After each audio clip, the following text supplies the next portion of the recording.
कहानी बम्बई वाली। लेखक शरद उपाध्याय। दुलारी कभी मुंबई नहीं गई थी। रोजाना मुंबई हजारों लोग आते जाते थे। एक दुलारी ही नहीं गई थी तो मुंबई के जीवन पे क्या फर्क पड़ने वाला था। देश के सबसे रोमांच भरे शहर में रोजाना दुनिया की बड़ी बड़ी हस्तियां आती थी और चली जाती थी। वहाँ रहने वाले करोड़ से ज़्यादा लोगों के जीवन पर कोई फर्क नहीं पड़ता था। अधिकांश लोगों को कभी पता भी नहीं चल पाता था वह उसी तरह सुबह से लेकर शाम तक भागते रहते। किसे इतनी फुर्सत थी। पर दुलारी की कहानी बिल्कुल अलग थी। वो कभी मुंबई नहीं गई थी। यह कोई खास बात नहीं थी। खास बात यह थी कि वो जीवन में कभी मुंबई जाना ही नहीं चाहती थी। लाख इच्छा होते हुए भी उसने प्रण कर लिया था कि वह कभी मुंबई नहीं जाएगी। दुलारी कौन थी? वो कोई बड़ी हस्ती भी नहीं थी। वो मुंबई से बहुत दूर एक छोटे से कस्बे में रहती थी।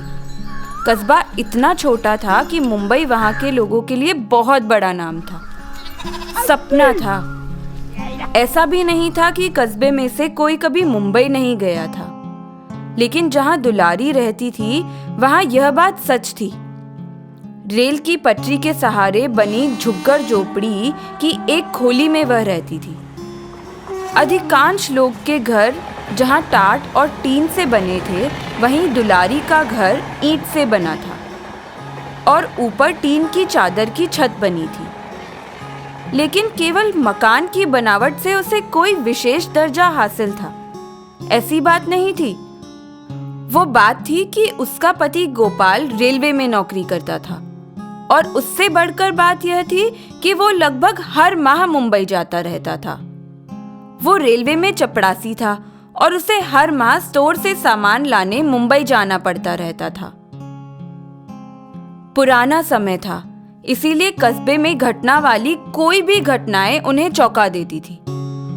और ऐसे में गोपाल की मुंबई की बातें, बस इसी वजह से गोपाल के परिवार को विशिष्टता हासिल थी। यह हमारे जीवन की विशेषता है कि भले ही आदमी गंवार हो, अनपढ़ हो, लेकिन उससे महत्व मिलते ही चातुर्य गुण का प्रादुर्भाव हो जाता है। ऐसे ही कुछ गोपाल के साथ हुआ। लोगों को चौंकाने की कला में धीरे धीरे उसे महारत हासिल हो गई। जब वो हाथ हिला हिलाकर लोगों को बताता तो लोगों की आंखें फैल जाती। लोग विस्मय से भर उठते। अरे भैया, बम्बई तो बम्बई है। दिल्ली दिल वालों का तो बम्बई पैसे वालों की। इतने बड़े बड़े मकान, 20-20 मंजिलें, मकान पे मकान। ऊपर वाली मंजिल देखो तो चक्कर ही आ जाए। और लोकल ट्रेन तो इतनी तेज कि छोटे मोटे के तो बस की ही नहीं, जरा सा चूके नहीं कि ट्रेन के नीचे। और बम्बई ऐसे ही नहीं चल जाते। पूरा का पूरा रिजर्वेशन का सीट केवल अपने पास रखते हैं। भीड़ भड़के वाले डब्बे में तो अपने से सफर ही नहीं होता। सीट पर चादर बिछा के लंब लेट हो जाते। बड़े बड़े साहब मेम साहब गाड़ी में चढ़ते हैं और हमारे हाथ जोड़ते हैं। मेम साहब कहती हैं, बच्चे छोटे हैं, तनिक जगह दे दीजिए, अगले स्टेशन पर उतर जाएंगे। अब हमसे तो मना ही नहीं होता। चलो भाई, बैठ जाओ। गोपाल था तो चपड़ासी, पर बातें बड़ी बड़ी कर लेता था। अब फिल्म वालों की ही लो, बड़े बड़े हीरो हीरोइन यूं ही घूमते रहते हैं। दिन रात शूटिंग चलती रहती है, पर कहीं कोई ध्यान नहीं देता। कोई गांवड़े थोड़ी ही है। और तो और हमने एक बार खुद सलमान से हाथ मिलाया। क्या बला की ताकत है भाई में। हमारे तो हाथ में ही मोच आ गई। ये हाथ तो बहुत दिन सीधा ही नहीं हुआ।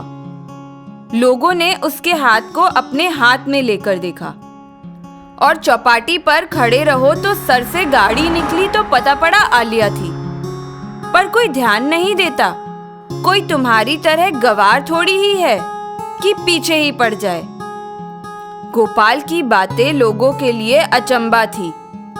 एक छोटी सी झोपड़पट्टी, सीमित दुनिया, इतना विस्तृत ज्ञान कैसे पचा पाती। वह गोपाल की बातों से चमत्कृत रहते। दुलारी गोपाल की पत्नी थी। मुंबई से गोपाल बहुत सा सामान लाता था। नई नई डिजाइन के कपड़े, खिलौने और फुटपाथ पर बिकने वाली ढेरों ऐसी नई चीजें जो कस्बे क्या अगल बगल के शहरों में भी अभी तक नहीं पहुंची थी। नल पर पानी भरते समय दुलारी अपने पति की भाषा ही बोलती रहती। अब तो आसपास पड़ोसी दुलारी से बंबई वाली बोलने लग गए थे। सभी लोग उसे विशिष्ट सम्मान देते थे।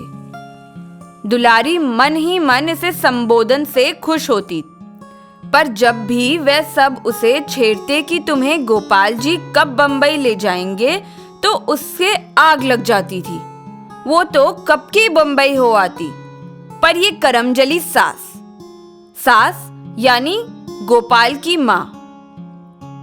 वैसे तो सब कुछ ठीक था, पर पता नहीं कैसे उसके मन में इच्छा बैठ गई थी कि गोपाल उसे एक बार बंबई दिखा ले आए। बस एक बार। गोपाल दोनों की फरमाइश पर झुंझला उठता। बंबई? सारे के सारे बंबई चले जाओ, तो पीछे से घर कौन देखेगा? और फिर बड़ी मुश्किल से वहां के एक चपरासी को राजी किया कि वो एक जनाना को वहीं चौबारे पर ठहरने देगा।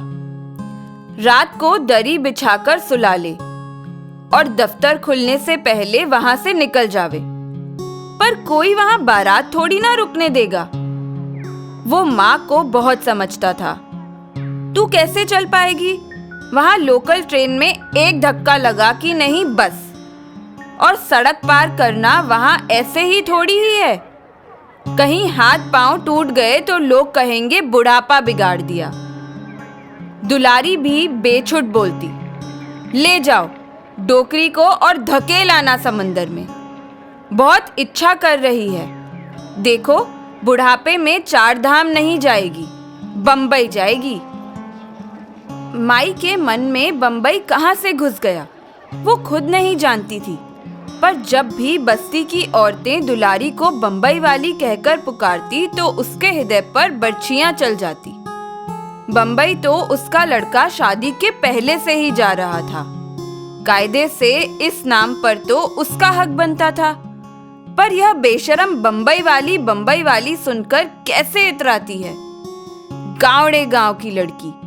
उसने दया करके हाँ कर दी, वरना जो एक से एक रिश्ते आ रहे थे गोपाल के लिए, उसकी सीधी सादी सूरत देखकर धोखा खा गई। माई भी कम नहीं थी। वो जोर जोर से दहाड़े मारने लग जाती। देख, समंदर में फेंकने के लिए कह रही है। आज गोपाल के बापू होते तो ये दिन देखने को मिलता क्या? गोपाल इस किचकिच से तंग होकर बाहर निकल जाता और देर रात ही घर लौटता। उधर दुलारी के गमों का भी अंत नहीं था। जब भी बहनें मिलती एक सवाल पूछती, और जीजी कब जा रही हो बंबई? नाते रिश्तेदार सब एक ही बात, अरे जब गाड़ी में एक पूरी सीट मिले और वो भी बिल्कुल मुफ्त, फिर देर किस बात की? पर बस एक ही सवाल, कौन बंबई जाए तो कौन यहाँ पर घर का ध्यान रखे? गोपाल हर बार कहता, वहां बंबई में पांव रखने की जगह नहीं है। मैंने तो इतना अच्छा इंतजाम कर रखा है, इतना अच्छा चौबारा है, लाइट लगी है, पानी का इंतजाम कर रखा है, 24 घंटे पानी आता है। पर तुम्हारी किस्मत में ऐसा कहाँ? सास बहू के इस दंगल से पूरी बस्ती परिचित थी। लोगों की सहानुभूति अंदरूनी तौर से ही माई के साथ थी, पर उसे कोई प्रकट नहीं करता था। सभी लोग दुलारी के पक्ष में बोलते थे। कारण यही था कि मुंबई अवश्य गोपाल ही जाता था, पर वहां से क्या मंगाना, उसे कैसे बांटना, यह सब दुलारी के हाथ में ही था। सभी लोग दुलारी के पीछे पड़े रहते। भौजी, भैया से कहकर राजेश खन्ना जैसी बुशट मंगा देना। भौजी, तनिक हमारे लिए भी एक काला चश्मा मंगाई दो। दुलारी की पूछ बहुत थी, पर उसे मुंबई ना जाने का मलाल था। एक दिन सुबह हुई तो माई सोकर नहीं उठी। देखा तो माई स्वर्ग सिधार गई थी। सारी बस्ती में कोहराम मच गया। सभी लोग इकट्ठे हो गए। रात तक सब ठीक था। अच्छी भली बात करके सोई, रोटी खाई, चैन की मौत मरी, कोई तकलीफ नहीं पाई। जरूर बेकुंठ जाएगी। अभी तक बस्ती वाले दुलारी के बंबई वाले प्रभाव थे, पर अस्माइक मौत बेकुंठ की बात ने दुलारी के प्रभाव को क्षीण कर दिया। सभी लोग एक ही बात कहने लगे, अरे दुलारी बेचारी को तो मुंबई हो आने देती, कैसी कलपती थी बंबई के लिए। कोई कहता, अरे दुलारी तेरा क्या था, तेरी तो उम्र ही पड़ी थी, तू तो कभी भी हो आती, तूने उसे बेकार ही रोका। रही सही कसर एक दिन गोपाल ने पूरी कर दी। वैसे तो वो पत्नी के कहने में ही चलता था, पर सामाजिक दबावों के रो में बहकर वो दुलारी से बहुत लड़ा। उधर दुलारी तो जैसे पाषाण प्रतिमा बनकर रह गई। 11 दिन तक उसने खाया तो खाया, नहीं तो नहीं खाया। किसी से कुछ नहीं कहा। उसे लगा कि उससे बहुत बड़ा अपराध हो गया था। समय निकलता गया। 3 महीने बाद एक दिन गोपाल ने उससे कहा, मैंने सीट बुक करवा ली है, अपने को बंबई चलना है। दुलारी एक पल उसे देखती रही, फिर बोली, नहीं, मुझे नहीं जाना बंबई। वो चौंक गया। कहाँ दिन रात बंबई की कलह और कहाँ, अरे इस बार चौबारे पर नहीं रुकेंगे। एक फर्स्ट क्लास लॉज में बात करके आया हूँ। घंटी दबाते ही चाय, रोटी, सभी बिस्तर पे। तू चल तो सही, महारानी की तरह बंबई घुमाऊंगा। पर दुलारी का चेहरा सपाट था। नहीं, कह दिया ना, ना मैं अभी जाऊं ना कभी आगे जाऊं। मैं इस जीवन में कभी बंबई नहीं जाऊंगी। और उस दिन के बाद दुलारी कभी बंबई नहीं गई।